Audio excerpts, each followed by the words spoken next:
afternoon. Good afternoon, ladies and gentlemen. Welcome to today's wonderful event. My name is Christopher Baraka. I am the Deputy Director for the Doral Contemporary Art Museum. It is my pleasure to be able to introduce our wonderful panel for this afternoon. Of course, you know, this talk is really a part of an overall weekend that we're celebrating the Bauhaus and its legacy. And of course, you know, the anchor of that is this fantastic film, this jewel of a gem, the new Bauhaus, The Life and Legacy of Maholi Nagy. It is a fantastic film if you haven't got a chance to watch it. And if you've already seen it, even more so, you're going to enjoy this Q&A session with the film producers and, of course, our executive director. And we're graced with the presence of the Consul General of the German Consulate, Mr. Andres Siegel. Thanks to his generosity and support, this is possible. Opendox has been gracious enough to let us show the movie online for 72 hours the whole entire weekend. So if you haven't got a chance to see it, if you saw it already, you get to view it again and just kind of enjoy it. You know, the Doral Contemporary Art Museum is a young institution. We are an experimental space. We're bringing new ideas, new concepts. And this platform, this online platform, is a way for us to still be in touch with the community, to provide the programming that we envision of the museum to be, the city of Doral to be. And it's a great opportunity, and we appreciate your support. And of course, like I mentioned, you know, programs like this wouldn't be possible if it wasn't for the generous support of the German Consulate and our community partners who have always stood by us and made sure to, you know, push us along. On behalf of the board, Ingrid Rockefeller, Dr. Flor Mayoral, Marcelo Lobel, who I have to credit for being the one who found this beautiful gem and kind of reached out to the German Consulate and kind of started a conversation. And of course, our Director of Communications and Community Engagement, Ms. Dani Tapia, who has put together this wonderful panel, the whole entire Zoom session, and it wouldn't be possible without her. It is a great opportunity, and I'm incredibly excited to just hand this over to our panel today. Let me introduce our speakers for the afternoon. Like I mentioned, you know, the Consul General, Mr. Andres Siegel from the German Consulate of Miami. Thank you, sir, for being with us. You know, we're truly grateful for this opportunity, and it's a real honor to be working with you. And from the film production, from Opendox, the two incredible, brilliant minds who put this together, Mr. Ringbom and Marquis Stilwell. Gentlemen, it's a great pleasure. We're humbled by your generosity to allow us to present this movie for the weekend, and the viewers have gotten great feedback from it. And lastly, our executive director, Mr. Jorge Luis Gutierrez, who is going to grace us with the panel moderating. And with that, gentlemen, I leave you and take it away, gentlemen. Thank you so much. Thank you. Okay, good afternoon. Thank you for being with us. It's a great opportunity to have this wonderful team of not only filmmakers, but people sensible to the idea of art and the ideas that art represent. I want to make a brief context. I want to obviously thank Peter Ringbom, Marquis Stilwell, and Andres Siegel, the General Counsel. Because this is a unique opportunity to rethink many issues that during times of pandemic, we are asking ourselves in this context where everything has become virtual. And for the museum, it's very important because we are probably the only museum in South Florida that has redefined its ideas about what collecting means, what's presenting art mean. And we really believe that in dystopian times like the one we're living, the ideas of Maholi Nagy, of Walter Gropius, of modernist movements, of thinking that utopia was possible, we retake that. As a museum, we think that it's time to imagine art from different perspectives, not only from the traditional vision of visual art, but also from the creative visions of industrial design, graphic design, architecture, photography, film, video, as a more complex way of communicating our external world and the capacity of creators to create metaphors that are either spiritual or practical in their use. And so thank you so much to this wonderful panel. If you have seen the movie, it's magnificent. It's a really historical documentary aesthetic perspective, very well done in terms of visuals. And obviously to the people who have supported the project, Consulate of Germany, and the different sponsors presented before, and the team of the Dorcas Museum, its board and its leadership. I want to briefly just give a context that what Chicago means in all of this, because when we talk about Chicago, we're talking of a city that had, at the moment when the Bauhaus, the new Bauhaus emerged, an important number of Germans. It was not an accident that Moholy-Nagy ended there. At this moment, 50%, more than 50 million people are from German heritage in America, which means the largest population in terms of diaspora. And Chicago was a center for that. Chicago was a city in the 30s when the new Bauhaus arrived, which was very active as an industrial city, as a place that believed itself to become the center in parallel to New York. And it came from a tradition of the Prairie School, from the Chicago School, and with the new, it was called the city of the skyscrapers because of Louis Sullivan. It was the first city with department store like Carson, Peary, Scott, and Sears. Were imagining a new way of industrial society, urban experience, and creativity was taking place. So when the Association of Art and Industry Traders of Chicago called Walter Gropius to become the director of a center for training, he was already in Boston, and he said no. So he recommended Laszlo Moholy-Nagy, who was in England. They all had left because of the Nazi regime, who had proscribed the Bauhaus as a dangerous creative movement because it was abstraction, it was modernist, and that was a risk for the regime. So he accepted, and he came to Chicago. And when he got there, there's a quote that I want to give out that he wrote to his wife, and he said, "There's something incomplete about the city of Chicago and its people that fascinates me." He wrote to his wife. He seems to urge one on to completion. Everything still seems possible. He was not attracted by New York. He became attracted by Chicago. And this new Bauhaus movement that he presented, that was ambitious, that was utopian, that was taking risk, was a radical design school before its time. Led by visionary creative like Laszlo Moholy-Nagy, the Chicago School had an unorthodox vision for industrial design. Laszlo believed that it was not about looking, that it was about ways of thinking through the visual. If we could have the next image, please.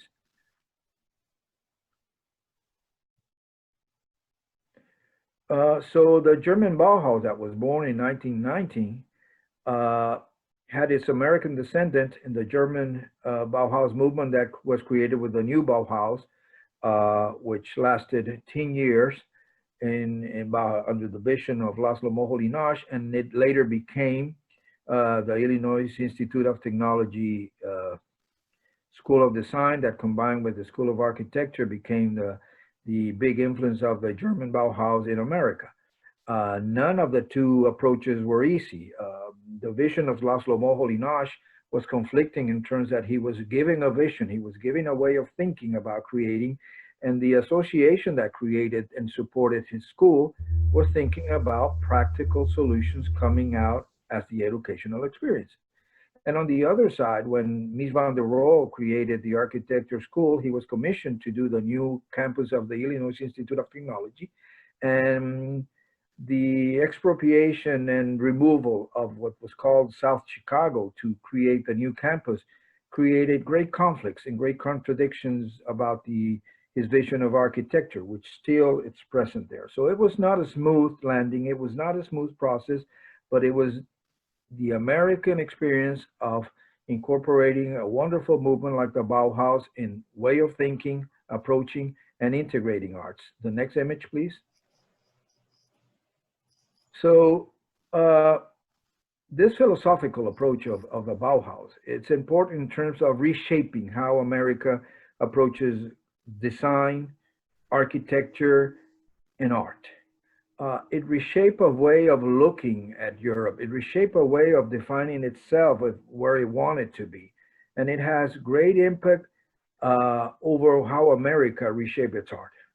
And we can feel it that this movement appeared just right after World War One and the pandemic of 1918 as a good example of how crisis can generate interesting movements. Not only the Bauhaus that came after that, it's also the conceptualist movements through Duchamp. It's the surrealism, it's Dada, as elements of change. Um, the next image, please. So not to make it longer, just basically placing Chicago as a great center that was competing with New York. Things evolved in a different way and probably Chicago lost track, but its aspirations were there. And in the film, you can see it. And not to waste more time, I think that this wonderful way of looking at the world through modernism is present at the new Bauhaus film. And better than Peter, Marquis, or Andreas' explanations, the rest is history. So welcome, and I hope you enjoy.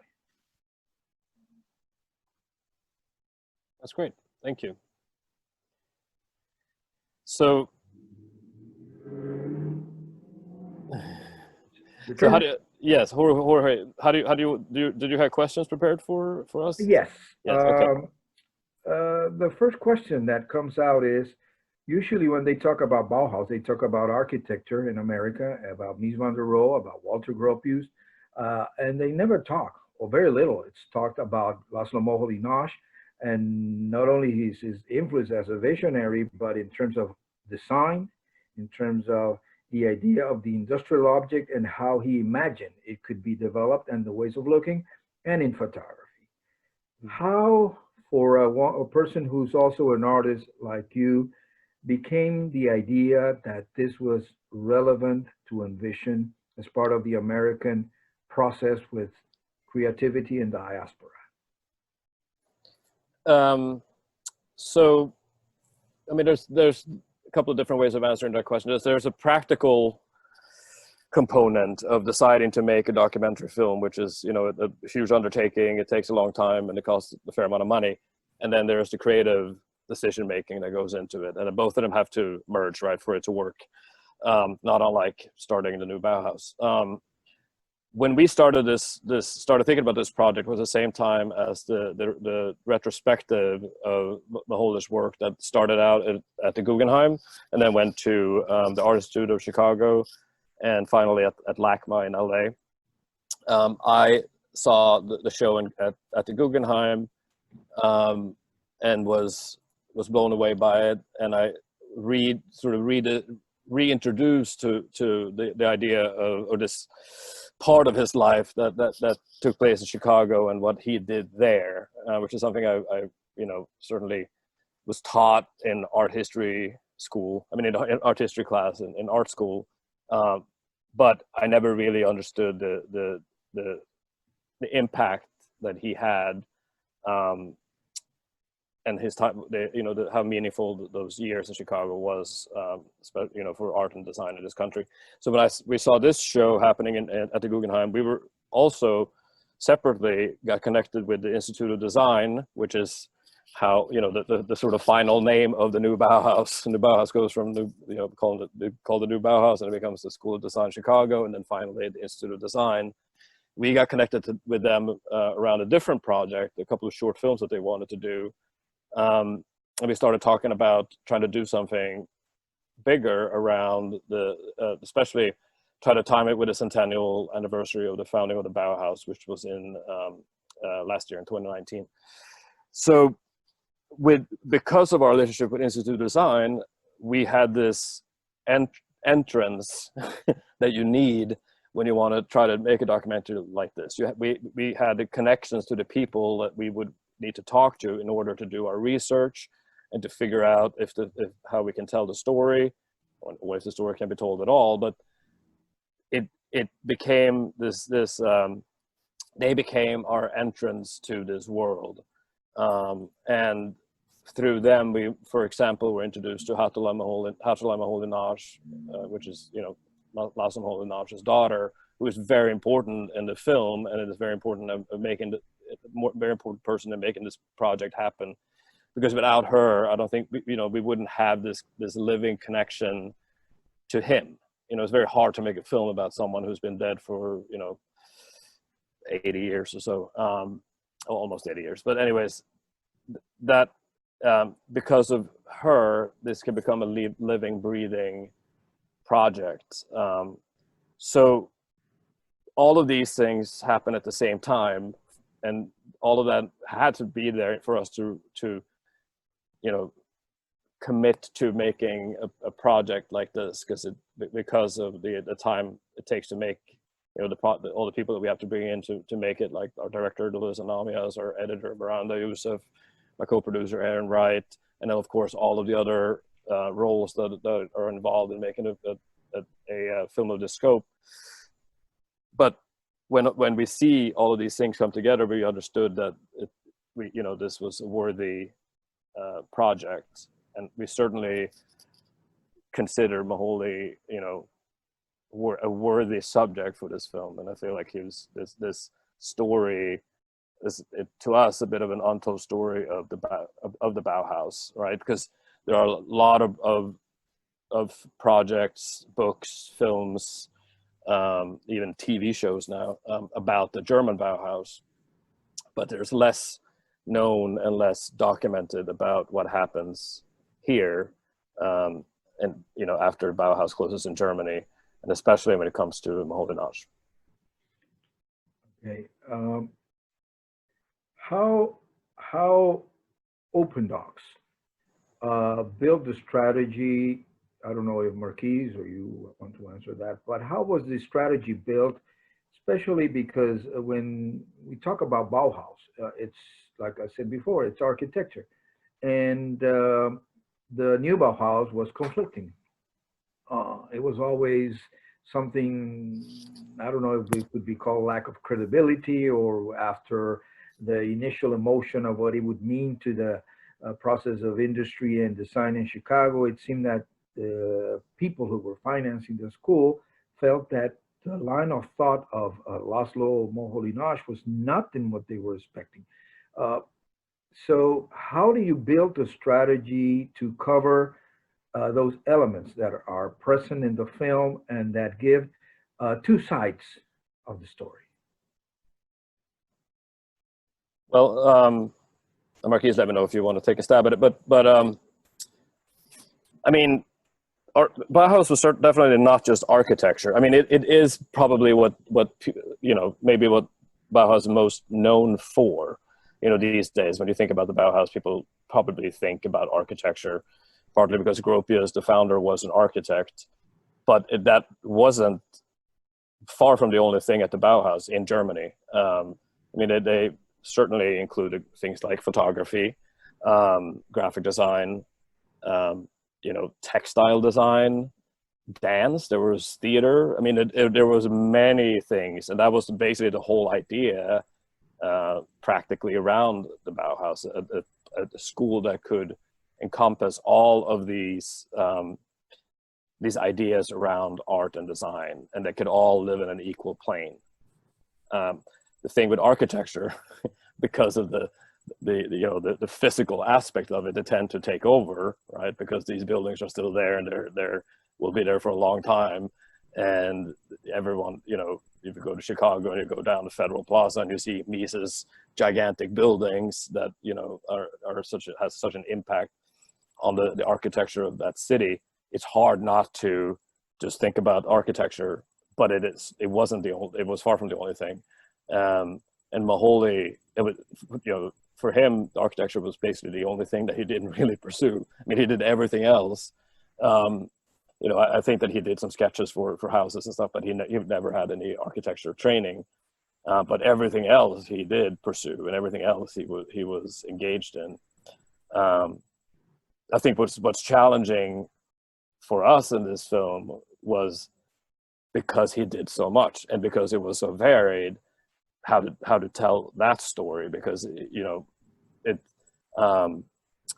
and we basically did it if you watch it, you can pick it up. It's around themes of his, basically the mediums that they worked in, and going from design, more kind of commercial design, to photography, and then a final theme that is, the final chapter of the film, if you will, is around pedagogy, which is probably his most lasting, the most lasting thing that he ever, the most impactful thing that he did was create ideas around teaching and new ways of thinking about arts education and design education.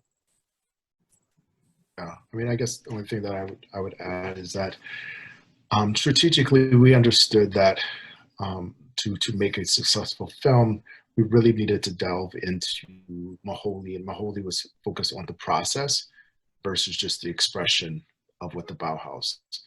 When you think about the Bauhaus, I would say, unfortunately, there's probably more things that people think about as an expression of the thinking, and the architecture was actually even a smaller percentage of the outcome of the work. Like Petter described, there's so many more aspects of the Bauhaus, but as a lasting expression, architecture was something that you see. But for us, strategically, the film had to speak more to design as a process. I think that for us as designers and creatives, that's what we believe is really core to the Bauhaus, and Moholy embodied that expression. And so a lot of his students would argue that we didn't always know, quote, what we were working on until we actually went through the full process. And to understand the Bauhaus, you really need to understand the process. And this was not about a film just to show the expression of the Bauhaus and show buildings and chairs and other things that people may associate with the Bauhaus. What we hope is that people look at this film and they get excited about going out and making and diving into the understanding of the process of design. There is something interesting in the documentary, which is that exciting element of a man who was controversial, like you expressed in the film. Either he was loved or hated. And something that you see through the narrative of the movie is that there's great consideration about the visual creative process and about the importance of design.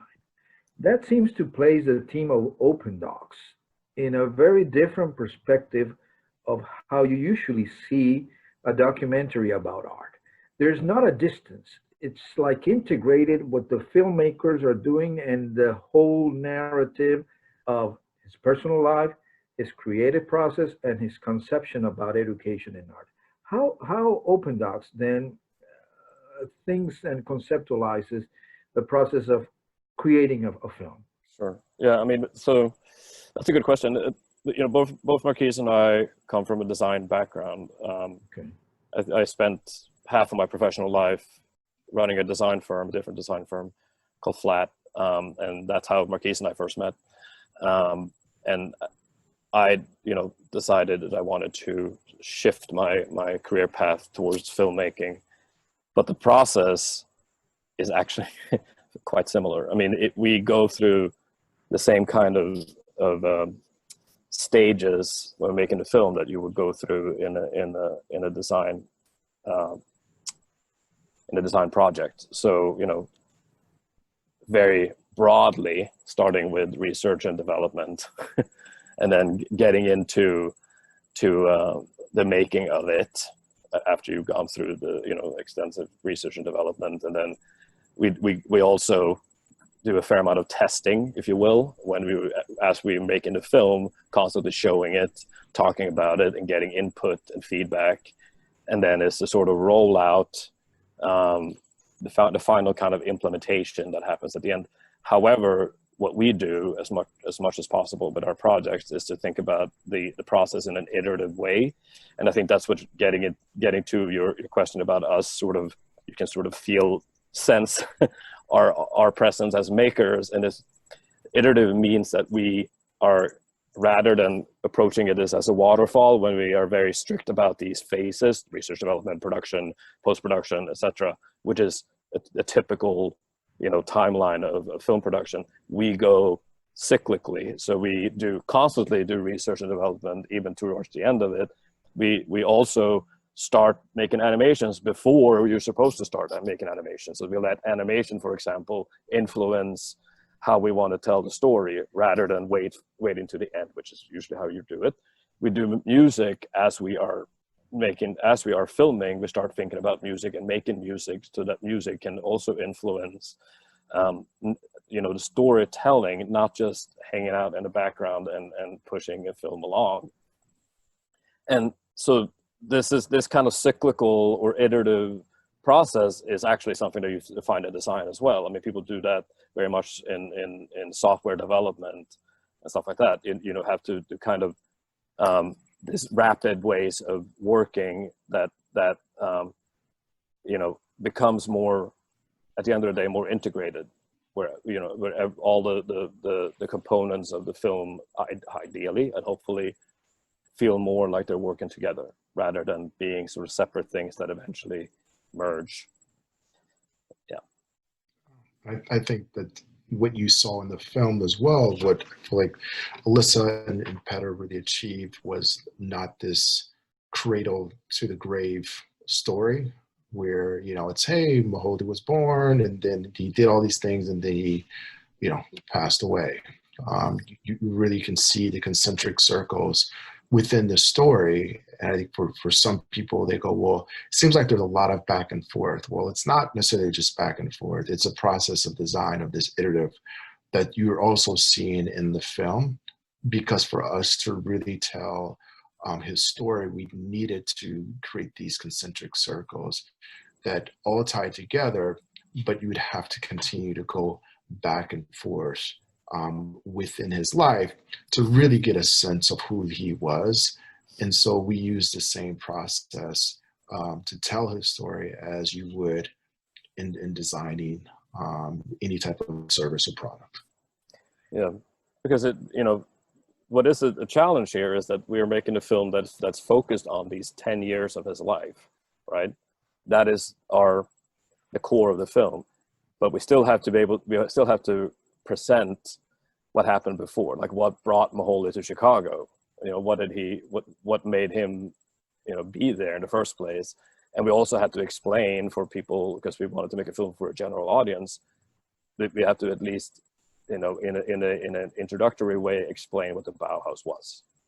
Right? We go through that pretty quickly. I mean, it's less than 10 minutes of the film that's spent on the German Bauhaus, but that had to be there. Otherwise, it would just be film for people who already are steeped in knowledge about the Bauhaus. I have a question that goes in three directions. When you look at the documentary, you find that, like you say, those concentric circles embracing many elements. And I think something that was present in Moholy-Nagy vision was probably that Renaissance vision that art is not something of specialized segments that are isolated, but that it was an integral process. Something that it's, even though his influence on American education and art, American education has become, segments and segments. If you're a painter, you're a painter, period. If you're a graphic designer, the film seems to be a call, again, in times of crisis, like the time Laszlo lived. He got to a Chicago where there was the mafia, where there was depression, where there was, in the middle of two wars. We are now in a process that is quite a crisis. The film has a highly educational component in terms of integration of the arts. Would you consider that the film, that's the first question, envisions itself within the modernist spirit or within the post-contemporary spirit? Is the first question. The second question is, how do you relate the film to the process of a diaspora always coming to America and generating changes and contributions, even though it's many times rejected or not understood? And third, the film is a very important tool in terms of needed changes in art. You think is that way, or you think it's just a transition in the process we're living? Yeah, now I'll take a stab at the questions. I don't know if I'll do them all in the same order, but I would say that anyone that's coming to this country, whether you're an immigrant or you're like myself that came here, through my ancestry through slavery, you're always pushed up against different types of constraints that force you to be dynamic. And in being dynamic, that means that you have to tap into multiple resources in order to get things done. I'm originally from the Midwest, and my grandparents worked in auto plants and steel mills. And for all intents and purposes, they were engineers and designers. I grew up at a time when something broke, you actually fixed it yourself. And so the same person who made something, painted it, fixed it, created it, and we moved, unfortunately, to this idea of specialization. And I believe that that was because of the education push. I think that universities tried to get students to have more of a focus. I think it was a business model. I would argue that it's a failed business model to force students to do that. I still believe in the liberal arts, and I believe that this film actually represents the importance of liberal arts education. And I do believe that we've overdefined what it means to specialize in a certain discipline, whether that's in art or design or engineering. I believe that they all function together. And yeah, I do believe that this film represents a modern version. I would argue that Mahoney was ahead of his time in many ways. And if he had the tools of today, he probably would be doing even more of the work that we were able to display on the film. And so yes, coming as an immigrant, I think you're always dynamic. You have to be. And I do believe that speaking through the lens of art allows him to do that, and not just be boxed into this ideal of, one single source way of output and mechanization, which is a lot of where his funding came from, particularly during the war, right? You were supposed to make something and then try to make it 1,000 times over the same time. And he pushed up against that. Even though he understood to bring in funding, he had to specialize in some way. So hope that answers some. Peter, if you want to add, or even Andreas, I don't know if you have some advice as well. Well, I could add sort of a little bit of a non-expert impression how I perceive this. I picked up as well the sort of the non-chronological way that you depicted in the film. You say it's concentric circles. I attributed that mostly to the character or to the personality of Mahoney Nodge, who is so multifaceted that you cannot have a straight story to tell, but you have to start from scratch somehow and retell sort of another side of it. Right. So, anyway, for me, it was a big eye-opener. And as you say, it's really an untold story of Bauhaus, which many people are not aware of. And so that's really very, very fascinating to see that the ideas, the work, and the personality of him to be depicted, I think, for the first time in this comprehensive manner. And well, it definitely shows that also that contrast between society, the political environment, and arts can have very different expressions. Like in the Weimar Republic, which actually where Bauhaus existed between 1919 and 33, was a period of very unstable political, economic, and social conditions, whereas the creative arts were exploding in all directions and all disciplines, like theater, film, literature, you name it. The 1920s was really an enormous sort of a decade of creativity. Just behind me, I have a sort of a few coasters of exhibitions which were originally presented by the Council of Europe. This one, for example, is Trends of the 1920s, which is about these modernist tendencies. And the other one on the other side here is actually the time afterwards, art and power in times of dictatorship. So I think this is a really fascinating thing, which also comes out in the film a little bit. That, I mean,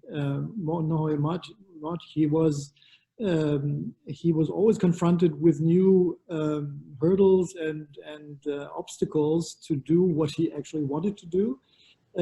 But then he sort of started a new thing and never stopped being creative. So that's really a very interesting view of an artist and of a and of course in the continuation of Bauhaus tradition of this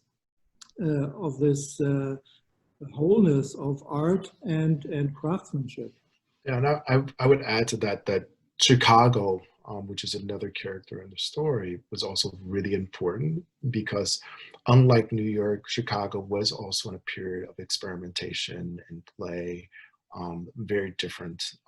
If you look back at jazz musicians, particularly Miles Davis always talked about going to Chicago and bringing a different type of music that he felt like he could play, he could experiment.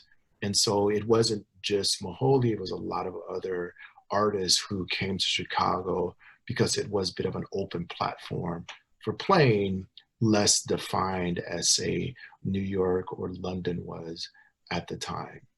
So I think that he saw that and really pushed up against that and tried to create his own voice in the mix. So. Mm-hmm. I have a question to Andreas. From the perspective of someone who relates to different parts of the world, the time of Laszlo Moholy-Nagy, like Marquis was saying, was a time of everybody was trying to experiment, to redefine itself, to reinvent itself, because it was time of very harsh times of crisis. It's incredible that now we are living similar situations to the one that happened with the emergence of the Bauhaus, with the Spanish flu. Now we have the coronavirus. Do you envision, from your perspective, that these times are similar in the capacity to bring experimental new visions, or you think we're stuck in the idea that this is temporary and once it's over, it will be the same? Well, I definitely think that this provokes change. I mean, we already see it, the way that we are having this conference. I doubt that we would have had it if we didn't have Corona. We would have a different type of event, probably at your museum, or I don't know how we would have done it. But that already, I think, is a new trend which we will see continue in the professional terms, but also in the arts. It's always sort of the irony of history that things develop always in an unannounced or unexpected way. It is said in the film, I thought that was really the irony, but which you can see everywhere in history, that the Nazis actually, they put together an exhibition in 1934, I think it was shown in Munich, about the degenerate art, the entartete Kunst, as they say in German, which is probably the biggest exhibition ever to have taken place on modernist art and tendencies of the 1920s, of all this creativity. So for me, this is a fascinating sort of contrast and some kind of sort of dialectic relationship between art and politics, which you can see. I mean, all the beginners of Bauhaus, they all basically emigrated and created new movements in Israel, in the United States, in Scandinavia.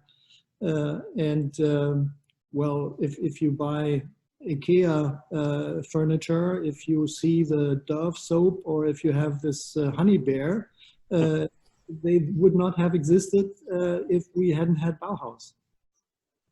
Okay. Another question.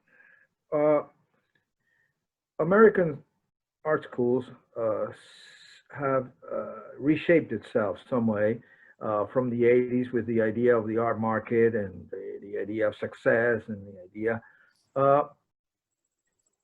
What do you envision from Moholy-Nagy and what comes out of the film? For you, do you think at this time the film brings out the idea that process is more important than result, or result is more important than process, or how does it go in these times? Yeah, I mean, yes. I mean, I feel like if that is, you know, I think that's probably the most lacking message that we're hoping to get to bring for the film is the idea of that of making oneself through your work, and that the process that's life. It's you're living and you're learning and you're making yourself. It's not about the products that you make along the way. And for us, it's it's very much about the process. And it's just an anecdote. When I went to an art school that is very much a Bauhaus, a school based on a Bauhaus model, the Cooper Union in New York. With the foundation year, we also one of the few schools that don't have majors. You never choose a major. You do your foundation year. You kind of figure out what you want to focus on, but you never pick a major. You can do whatever you can design your own sort of curriculum throughout. But one of the most interesting classes I had was with a choreographer named Bill T. Jones, probably one of the most famous choreographers that ever lived, and dancer. He said that when you really dig down into your soul, the reason why any artist make art is for the accolades and for the recognition that you receive through the work. It's about the outcome, and it's not about the process. Is what he would say, and it always stuck with me because already back then I was like, I just did not agree, and I tried to argue with him. Of course, I was a young art student, so I could not articulate it properly. But I do not actually think that it is about the recognition and the final thing. To me, it's always about the process. Otherwise, making films would be not a very good way to receive recognition, because the process is intense and it takes such a long time, and it's if you do it because you want to go to film festivals, that's a much easier way to get recognition these days.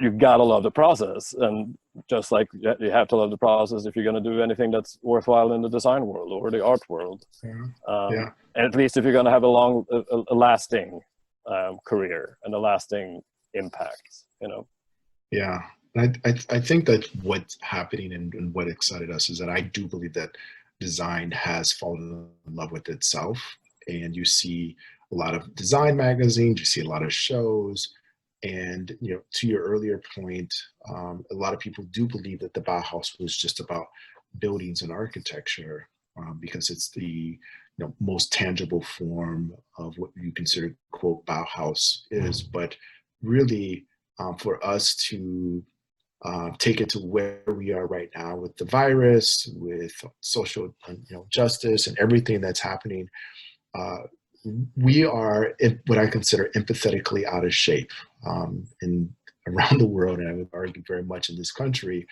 And our ability to slow down and actually be empathetic is a part of the process of design that's very, very important. And it's because we've continued to rush to manufacturing and creating outcomes that creates jobs, that creates what we call economic stability, versus really diving in and understanding who we are as human beings and slowing down and enjoying the process of how we engage with each other and how we engage with the world around us, which I do believe you can see in the film. This is what Moholy was all about. he was just so happy to touch and play. And the outcome of that is something beautiful, but you have to be willing to go through that process, which I'm arguing that I'm hoping that through this time that we've all been forced to slow down, we've been forced to sit in our homes, and I'm hoping that we're building our muscles of being more empathetic with the world and each other, and that's, to me, the core idea of what the utopian of the Bauhaus was all about. And I hope that, you know, this film is just one piece of kickstarting this type of a conversation. The film, I think it's a wonderful tool for education, not only in the arts. I'm an architect myself, but in architecture and in the creative process. Re-envision from another perspective. I think the film envisions and covers the idea that the process of education in art is not about looking, but about thinking. In that regards, has Opendox imagined itself becoming, at least having a segment in which these kind of educational experiences become an interesting point of production in film? Yeah, no, it's like, I mean, I would say, as a, you know, so I have a design firm as well, and Petter has certainly helped and participated in that. We have a film company, of course, and there's a lot of other things that we do, experimenting, robotics, other things that we touch within the space and the platform that we have. And I say that only because as we're thinking about the future of what it means to be a designer, what does it mean to do this work? If you look at Maholi, he had films. I don't know if you dive deeper into some of his work, he had filmmaking. You look at other designers, Charles and Ray Ames, they made films as well. If you think about some of those core designers, they did so many things. It wasn't about just being specialized. And education is everything that we do. Matter of fact, when we're working with clients, when we're working with Indian One, it is about educating. And our process of filmmaking is not to answer questions. I always say, you leave our film, this film was not, hey, this is what the Bauhaus is. Our hope is that we provoke you and that we're forcing you to ask better questions, which I believe is also the most important thing that education could ever teach. Too many students leave the university believing that they now know how to answer questions. When I argue, no, now you know how to ask better questions. And that's what we try to do with our films, is forcing people to ask better questions and to dive deeper into Maholi's life and the Bauhaus life. And that is a part of the education that you were asking, that the work that we do. I mean, I used to teach at university, college level. I find that for me personally, it's more rewarding to run a company or to make films, because with filmmaking, there's a tradition of apprenticeship. That has always been the case. People go to film school, but where you really learn to make films is by making films. And you start out, as a production assistant, and then you become, associate producer, and then you become a, assistant director, and eventually you kind of work your way towards the whatever role you want to have in a film production.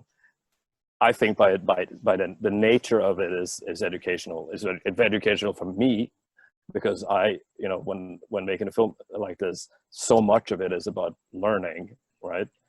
It's about learning the subject first and foremost, but it's also learning different ways of making films, different ways of working with new technology, different ways of approaching how to storytelling. Like, for example, a very concrete example in this film is the idea of showing the voice over. Hans Ulrich Oberst, this amazing curator who happens to be a big lover of Maholi Naj, and that's why he chose to be in the film. But revealing who is talking because we tried it in different ways, but we never really liked the idea of this sort of voice coming in that you didn't know who it was. Was it supposed to be Moholy, or is it someone else? Or, you know, we even brought in actors to try to see if that would work. But at the end of the day, this felt like the most interesting and kind of transparent and kind of playful way of working with voiceover. And this is something that we experimented with in a short film that we did before. So just as an example of education, we tried something with a lower stakes context for a short film, found that we liked it and found that it worked, and then we adopted it here in a bigger way in the new Bauhaus film. So I mean, that is one way of answering your question, I think. But in terms of the film itself and educational life, we are working with an educational distributor to make sure that, you know, colleges, you know, high schools and communities and art museums have access to the film, and it can be an educational tool. And that is where I think it will have its most lasting life, you know. Long after festival that is over, it will keep being shown in colleges and at art museums.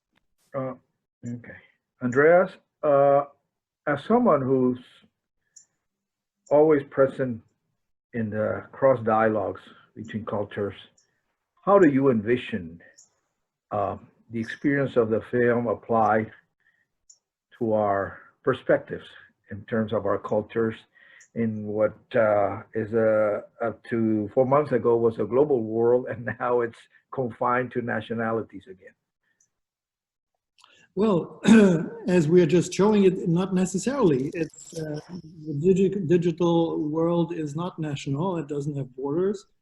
But I mean, the multi-perspectivity in the film, I mean, there's a different approaches. There's a personality on the one hand, which already is multi-perspective, has many perspectives. The approach, the technical and filmmaking approach was multidimensional. And so we have sort of the social integration issue. I mean, how did he live in his different places where he was? I think Germany, he went briefly to the Netherlands, and then to London, and then came to the United States. And he always had to cope with that. So I think a little bit, one of the untold stories of the film, which I find, is what was the influence of his two wives on his different ideas and perspectives. It was hinted at that the wives had quite a major role, in particular the first one on photography. Mm-hmm. But I think that may be worthwhile a second film, a next. Sure. Yeah. Yeah. Yeah. Yeah, there's a lot of rabbit holes. I mean, right. I mean, honestly, we could obviously, it's a film. It needs to be shown. This is not a 5-part series, and so there's a lot that we weren't able to do. I think the women of the Bauhaus is a really, really important story, and having Hachla and our director Alyssa really being the lead voices in this was something that Peter and I discussed that was really important. Yeah. You know, even though it was a story of Moholy, I would say that they are just as much important to the film and the story, even though we couldn't highlight them the way that we highlighted Moholy. It would not be a story without them. Go ahead, Peter. I mean, we do talk about them, and I think that is like, you know, where maybe in a different project film wouldn't, we do, and it's I think that we do establish that they had a very important role. Yeah. You know, Hachla talks about this idea of the handmaiden, that this sort of unseen helpers that are like making this helping to create this idea of the genius, and that happens all the time, and certainly is the case with Moholy, that he was very good at finding people who would help him along the way, and I think especially true with both Lucia and with Sybil. So Lucia, that's very concrete. With the photography, with Sybil, it was much more. It's more complex because a lot of what she had to deal with was raising two children, but also she did a lot of work with the school behind the scenes that she never really got credit for. And I think that yes, there is a story there that could be told, but you know, she after Macaulay died was basically pushed to the side.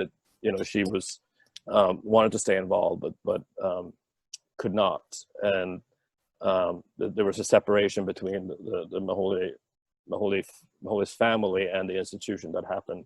I think that now, with you know, in recent years, they have sort of come back together and are you know, the institution has finally reconciled, embracing their origin, because that is like to us, and that was why we wanted, what was so fascinating to us with making this film, is that how can a school like this, who have this incredible founders, how can that story not be more known? How come the school itself has not like always made that front and center with the institution? It's so strange to us. It was pushed aside after he died, and then they kind of went in a completely different path. I think that now they're again finding their roots and are starting to think much more in terms of you know, what Macaulay put in place with the new Bauhaus. Okay, time goes by very fast, and at the museum at Dorking, we believe that every artistic experience should always be in a way that people come out with more questions than answers, because then that makes it magic and they go and discover new things. So as final words from this wonderful panel, this wonderful, magnificent movie, Marquis, Peter, and Andreas, what would be the final words that each of you would have before we go to answer some questions?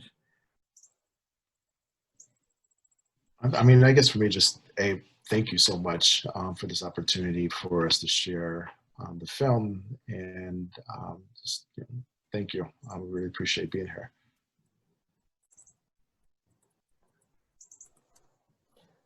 I mean, I guess I would, you know, one thing that I wrote about in relation to this back in April was about learning from Macaulay. As we were all quarantined up here in New York, I was thinking about what he went through with, you know, through 2 world wars, you know, the Nazi persecution, having to constantly move and change countries and try to find a place where he could settle down and focus on the work, and then finally battling leukemia and you know, being sick for quite a long time.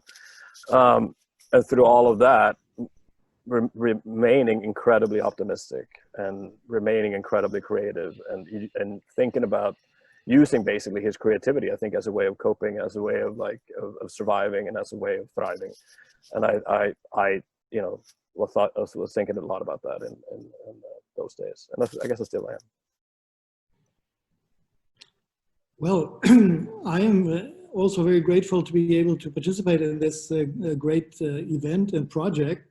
And coming from the policymaking sphere, I've been working in the cultural department also for some time in our home office. We have several degrees, and we can see historically how cultural policy has evolved over the decades. Initially, many countries just present their own culture, be it a piece of music or theater, to other audiences. That fortunately has evolved quite a bit, and much more sort of a dialogue and cooperation format has now evolved, and that the highest degree of cooperation is actually a co-production, or a project that you do together. And so I think this project is really one of these examples of the highest degree of cooperation that we can do, sort of parting from a originally German cultural tradition and school, looking into a personality who emigrated and sort of saved and contributed to a new tendency, a new Bauhaus in the US. And now sort of this meta project of making a film about this and talking about it today in this format, I think you cannot go much higher in the forms of cooperation. So I appreciate that very much. Thank you. Well, before we go to some of the questions that we have, we wish to thank you all. We are honored as a museum to have this wonderful group of people in this documentary. As a museum, we're not the traditional museum. Something that I read, or I think was in the film, that Laszlo Moholy-Nagy, at a certain moment, there was no money to pay his salary at the new Bauhaus, and he would work during the lunch for some projects to get the money to live. In Dorcom, somehow we work that way. We have filmmakers in our board, we have medical doctors, we have cultural activators, we have people who are in universities, engineers from different venues who are only convinced that the museum is not a church, that a museum is an active space, a lab to experiment in order to learn and advance. And that's the way we envision the Dorcom, as a continuous process of discovering through creative processes. So this experience has been a blessing because it confirms that what we believe in, it's a possibility. It's an act of faith, especially in these times of crisis. So thank you so much. Thank you for the movie. And we have some questions. There's someone who asked, Linda asked, who is the sole female teacher in the group shot at the Bauhaus in the film? I'm not quite sure which photograph she's referring to, but there, you know, my guess would be that it would be either Annie Albers or Marianne Brandt, but I'm not sure which photograph she's referring to. Okay. But you know, of the most photographed that you see, at least in the German Bauhaus, it tend to be either Annie Albers or Marianne Brandt. Okay, another question is, will the discussions and additional sessions in addition to the film be available after today? Yes, the discussion continues in terms of photography, design, architecture. This is an ongoing process. With the pandemic, none of these processes have stopped. They're being reshaped, they're being rethought, and we want to be part of that process. Let me check if there's any other questions.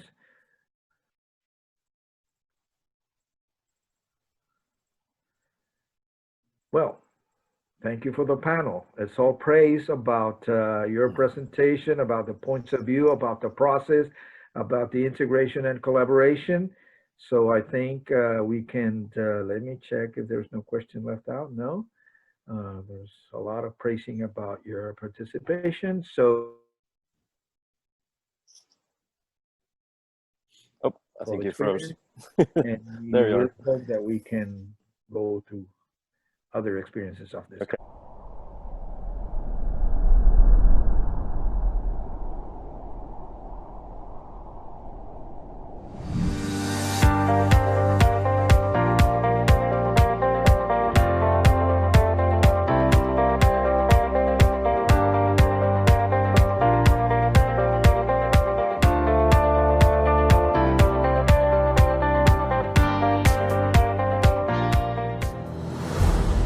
In just 16 years, Doral has grown into a model city with top-notch quality of life that its residents have helped to achieve through active participation in the community and collaboration with the city's government officials. Nationally and internationally, the city continues to garner positive attention as a flourishing destination with luxury accommodations, world-class parks, diverse gastronomy, and exciting entertainment. There is no doubt that today more and more people are discovering the new Doral, choosing to grow their business, raise their families, and create their memories right here. Doral is the premier place to live, learn, work, and play. Thanks to all of you.